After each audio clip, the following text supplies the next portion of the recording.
Once there was a very beautiful young woman who had 3 suitors for her hand in marriage. Because they were all handsome and honorable men, he had a difficult time deciding which one to marry. Unfortunately, before she could decide, she contracted a mysterious illness and died. Each of her suitors were heartbroken, and they had a different response to her death. One young man slept in the graveyard next to her grave, filled with sorrow and regret, yearning for the love of his life. Another suitor consoled her father and mother and moved in with them, offering practical and emotional support to the family she loved. The last one had a spiritual inclination and wandered off into distant lands to find a way to bring his beloved back to life. During his journey, he discovered a magical potion that could revive the dead.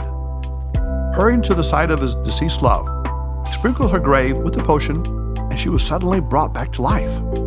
As news of this miraculous occurrence spread throughout the land, all 3 young men came to the beautiful woman and once again asked her for her hand in marriage. Each pleaded his case. The first man said he deserved to marry her because he had lived at her gravesite to guard her spirit. He was committed to her for all time. Then the second man explained how he had grieved her like a son-in-law and had taken care of her beloved father and mother. He was the one she should choose.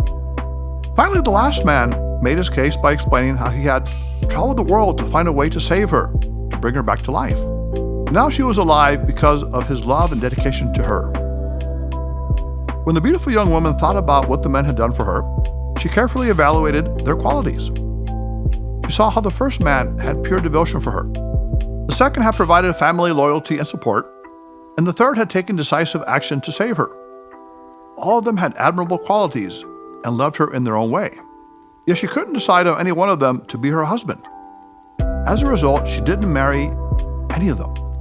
Instead, she decided to become a nun and dedicate herself to a higher nature love. In her contemplation, she realized that there was no one right way to love or be loved, no best approach to experiencing love, no one path to love that was better than another. Realizing this, she decided to love herself with the qualities her suitors possessed: devotion, loyalty, and loving action. Once she loved herself sufficiently, without ego or conceit, she decided she would redirect her loving energy outwardly to others, the world, and the higher nature. Now she finally understood that love, in its fullest and most magnificent expression, cannot be contained in one person, one thing, or one idea. Love is a thought, but more than a thought. Love is a feeling, but more than a feeling. Love is action, but more than an action.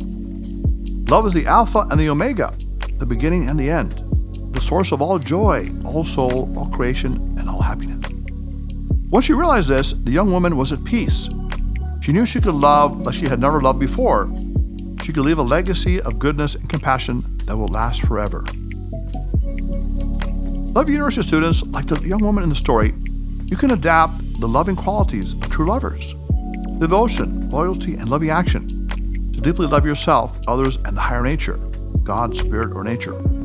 When you do this, you will become the beloved, the one who loves and is loved, the one who gives love without expectation and receives it back without asking for it.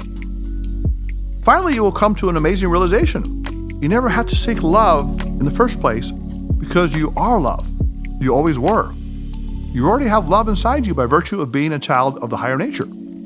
All you have to do is activate your higher nature within, and the rest will happen naturally. Your daily bread, your greatest joy and accomplishment, will consist of expressing compassion, empathy, gratitude, patience, and above all, love. Come now and meet your beloved. It is you.